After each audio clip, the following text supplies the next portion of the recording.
Hello, welcome to Jen Penn Creations. I'm Jen. Today we're going to talk about manifestation, the power of our thoughts and words, and what I feel manifestation actually is, meeting God halfway to get what we want out of life. We're going to talk about all of that. Stick with me today and we'll get right to it.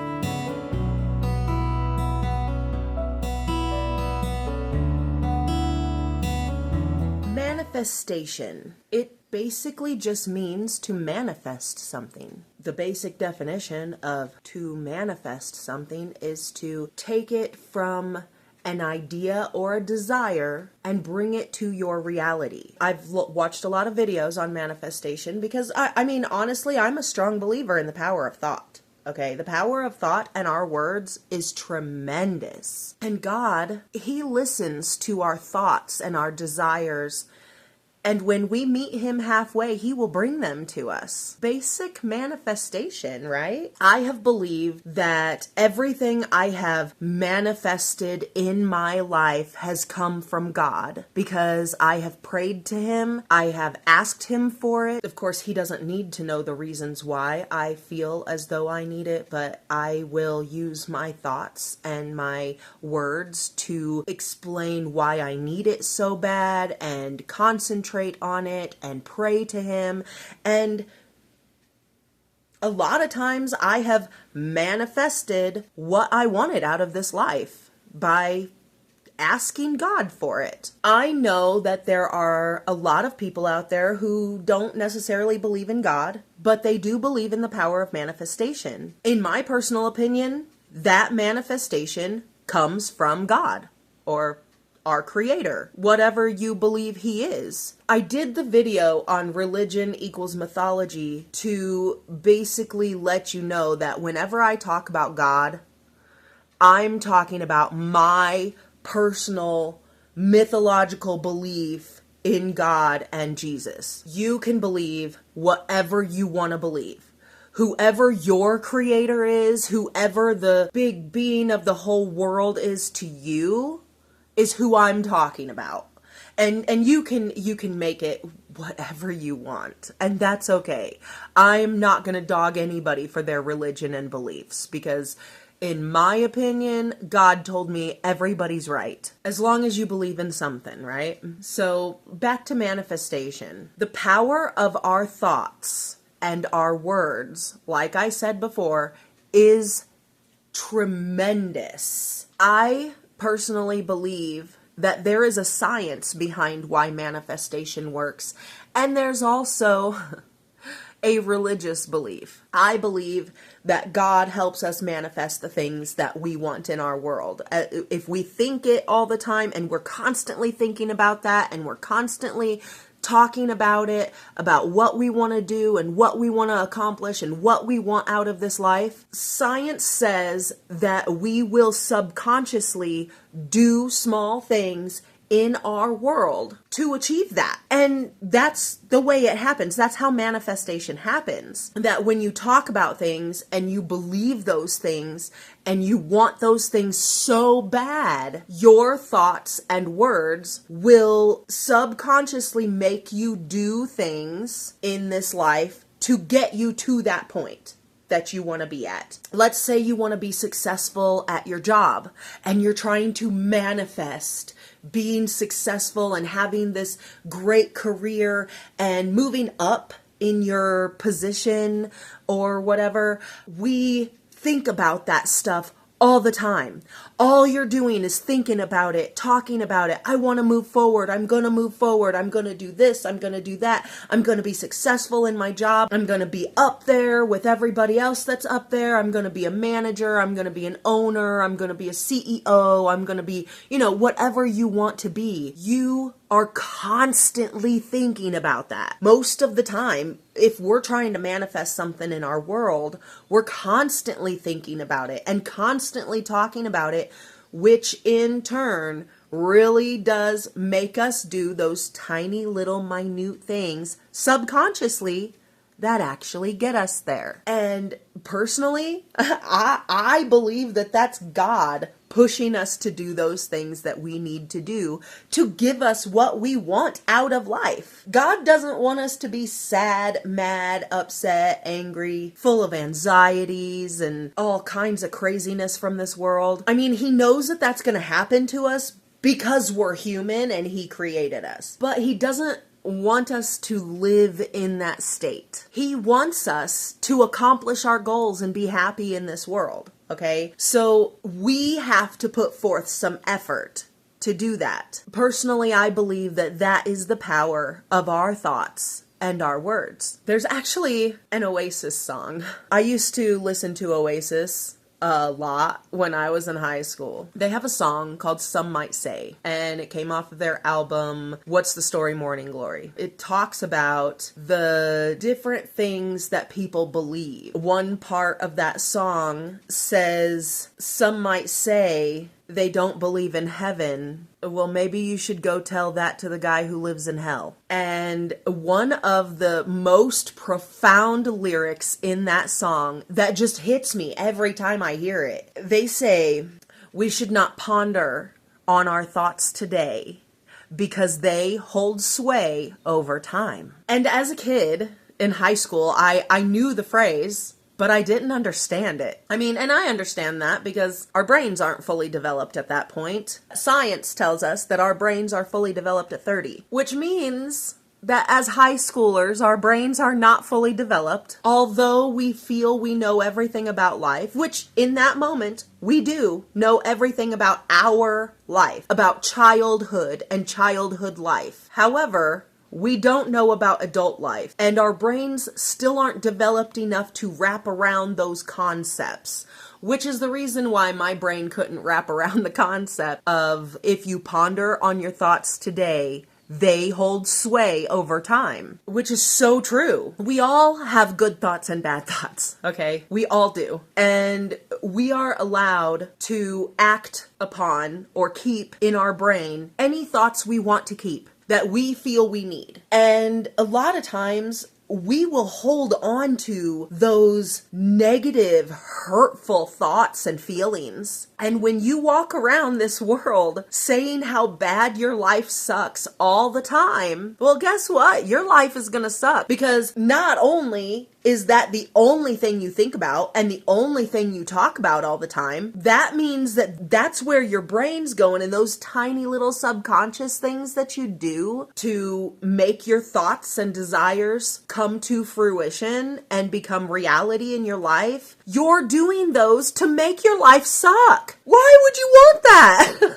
So why are you constantly talking about how bad your life is and how bad it sucks all the time? If that's all you talk about, that's all you're gonna get in this world. I watched a YouTube video. I can't even remember who it was. It was a lady, and she was amazing, and she was talking about the power of our thoughts. And she talks about it more scientifically than about God, which, I mean, that's where my brain goes because that's what I believe. But I do also understand the scientific aspects of it. And she was talking about how if you constantly think that your life sucks all the time, and you're constantly talking about how bad your life sucks and how much your life sucks, the universe is only going to give you a sucky life because that's all you're asking for. Manifestation is huge, and it's all about the power of our thoughts and our beliefs. What do you think about all the time? Are you trying to get ahead in this world? Or do you just think everybody's here to drag you down and life sucks and your life sucks all the time? That could be the reason why your life sucks all the time. Stop dwelling on those thoughts, because that's what's causing your life to suck. I know that my thoughts and my words hold a huge sway over my life. I know this. I've learned it a long time ago. I watched myself go from this negative thinking, sad, sorrowful being to being who I am today and living a great life for me and my kids and my grandkids and anybody else who comes into my life, all of my friends and my family. I want to live a good life, and I want to put forth that amazing example for all of you. And really, I can only do that by meeting God halfway. I mean, asking God for things, I do believe is something that the church has preached for a long time. So, story time. Years ago when I was young, in my 20s, and not even mid-20s, I was like a teenager still. I felt like my brain was still in teenage mode. And I was about 20, 21. I had a bunch of friends who really didn't do a whole lot of anything. I mean, they drank a lot of alcohol, which to this day I still have no idea how anybody could have afforded it. Because none of them really had jobs. They smoked some drugs, a bunch of them, on their porch. They'd sit on the porch all day long, smoking drugs and drinking alcohol, talking about how they were gonna be millionaires someday. And all I could do was laugh about that. Because do you really think that somebody's gonna come by this house and just dump $1 million on your lap while you're sitting here smoking drugs and drinking alcohol and beating each other up? I think that you're delusional at that point. Just because you can ask God for something doesn't mean you're going to receive it. And I understand that that's what the church preaches. Ask and ye shall receive. Ask and ye shall receive. That's what the Bible says, right? The Bible was written by men who were inspired by God to write these words, okay? And I believe in ask and ye shall receive. However, I also believe that in order to receive those things, we have to meet God halfway. So you want $1 million in this world? God will give it to you. You can ask him for it, and he will give you the means to work towards that. But you have to get off your lazy ass, get off the fucking porch, stop smoking your drugs, put down the fucking bottle, and do something to make yourself $1 million, because God's gonna give you the opportunities to take to get you there. Ask and ye shall receive. You just don't receive it the way you seem to think you're going to. It's not just gonna be dumped onto your lap. There is work that has to be done. And if God's going to do some work, he's going to require you to do some work too. You want to be successful and make it in this world? Show him you want to be successful and make it in this world. Because just saying stuff isn't enough, right? It's like when you love someone. You can't just tell somebody you love them all the time and then turn around and use them as the butt end of your joke every time and push them in the mud and always hold them down and always hold them back and constantly make fun of them. Your actions is what proves your words.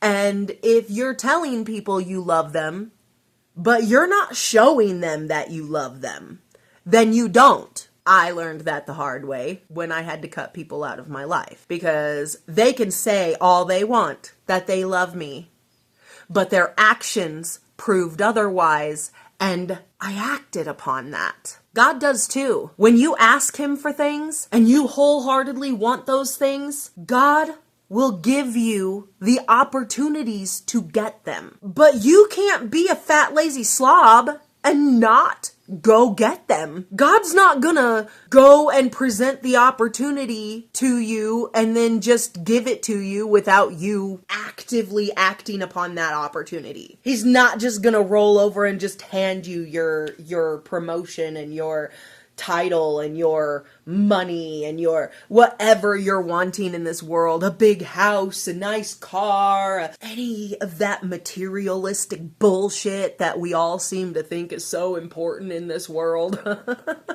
God is not just gonna hand it to you on a silver platter. He's gonna make you work for it by meeting him halfway. You can get everything you want out of this world. God has built it that way. He created all of this for us to be able to live our best lives and get everything we want here. You know, not everybody wants the same thing. I am not hung up on making all kinds of money and being rich in this world. I am hung up on being rich in this world, but not that way. I want to be rich in experiences, in living, in just life in general. I want to be rich in life. Honestly, I already believe that I am. I raised 4 kids. I have the most amazing, loving, fantastic support system on this planet. The only people part of that support system that is blood related to me are my children. So you don't have to have your support system as your blood family. I am so rich in this world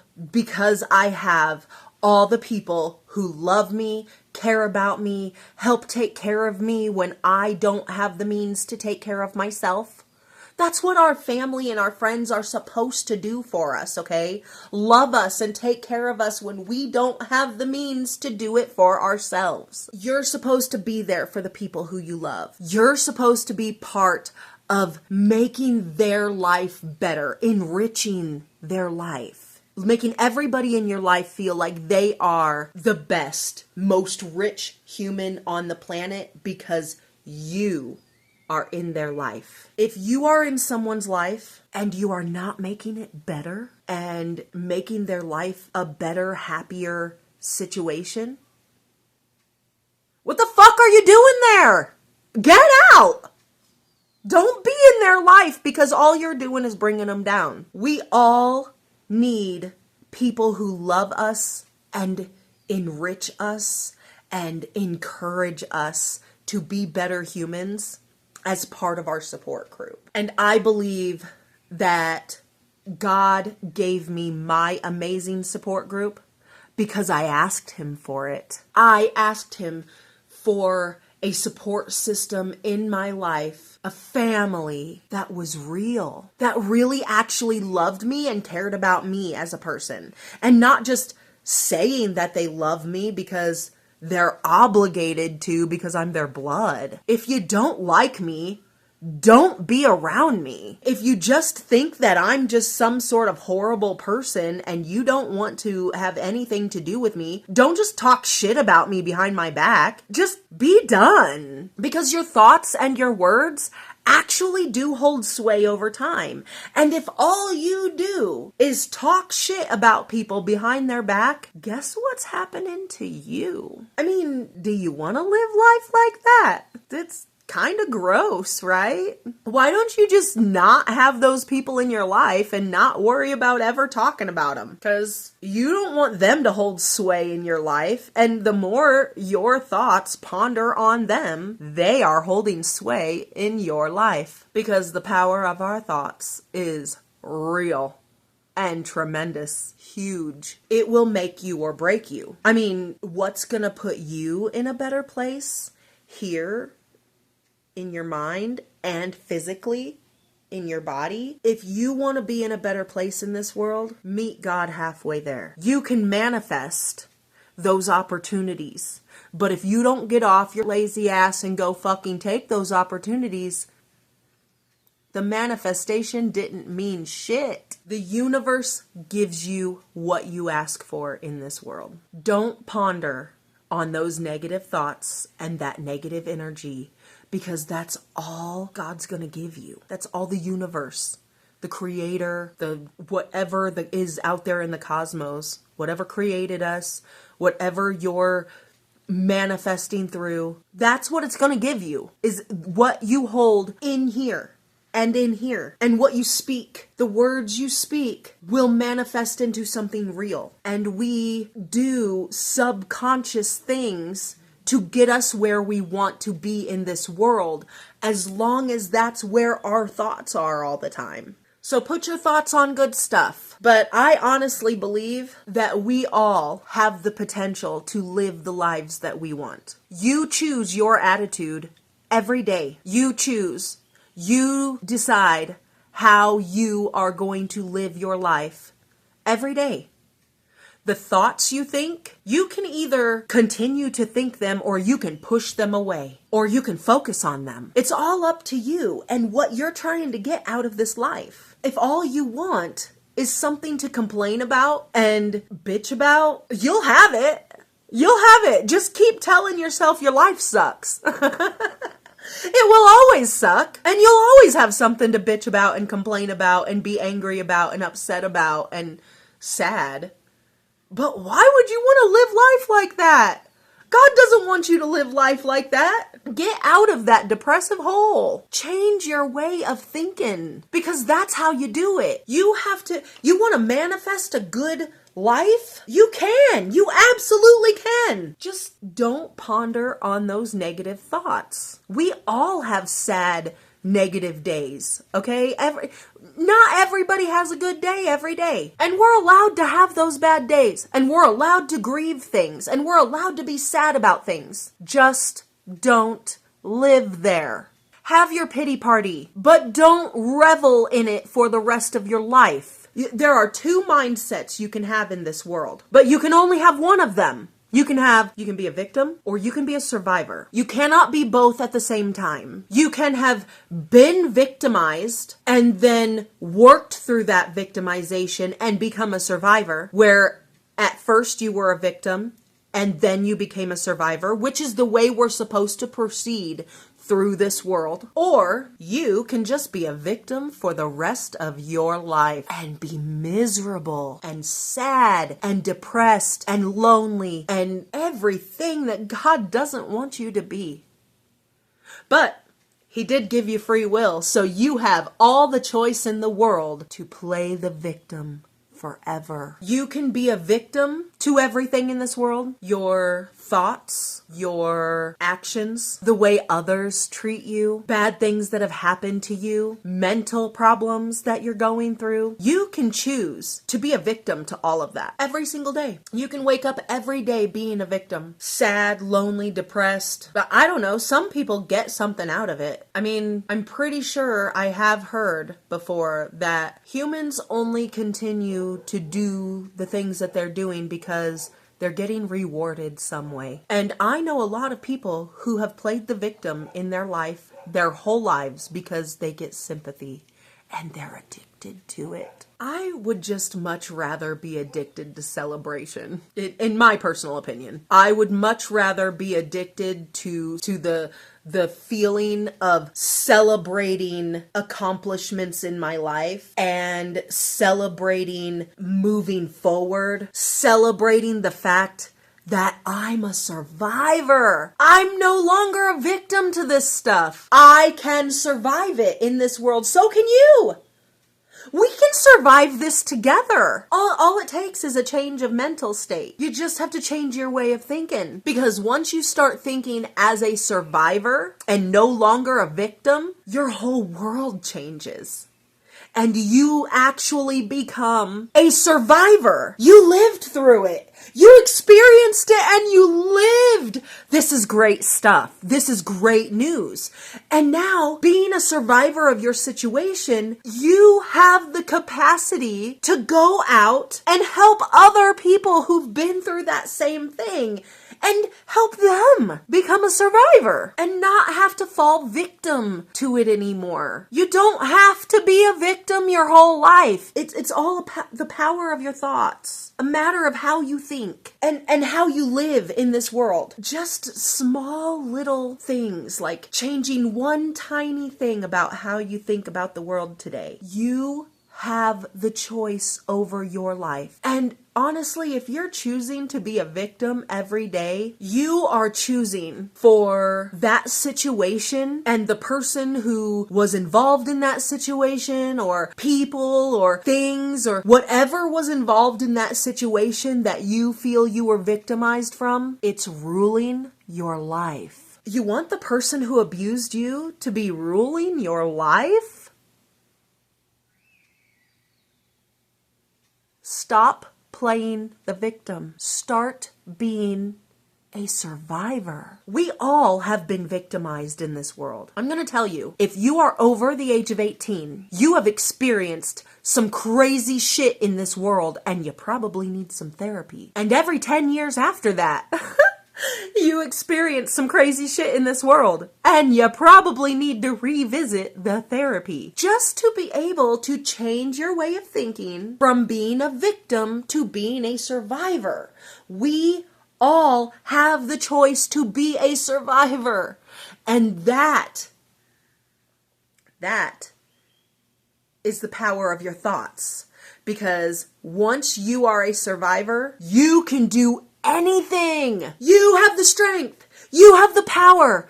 Go beat up this world and take it down and do what you got to do and survive it. And once you've learned how to change your thoughts from being a victim in this world to being a survivor, you can manifest anything you want because God will be there to meet with you halfway. You ask him for these things, or you ask the universe for these things. You manifest these things for yourself. Well, you're not manifesting things. You are asking God to create opportunities that you can jump on.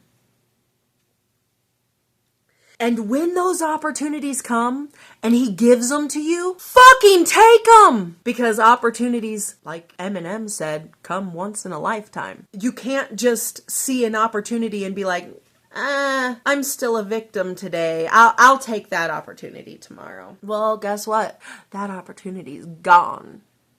You don't get a second chance for that opportunity. Now, God will give you a different one later on, when he feels like you are ready for it, because everything happens in his time and he knows what's better for us than what we know. So he'll give us another opportunity, not the same one. So you should jump on the ones that you get, because that second opportunity is not going to be near as good, but it'll still get you where you need to go. It'll just be a smaller step. When you're manifesting things, when you're trying to manifest things for your life, remember this. Your thoughts and your words are what triggers those tiny little subconscious things in your brain to move forward and give you these things in your life. I really hope that you got something from our talk today. I'm hoping that you're manifesting good things in your life. Go manifest some good things for somebody else, or help them manifest some good things for themselves. I'm hoping that your opportunities to help other people manifest good things in their life come true for you. And I'm going to put out good vibes for all of you to go out in this world and be survivors and help other people be survivors, and ponder on those good thoughts today, okay?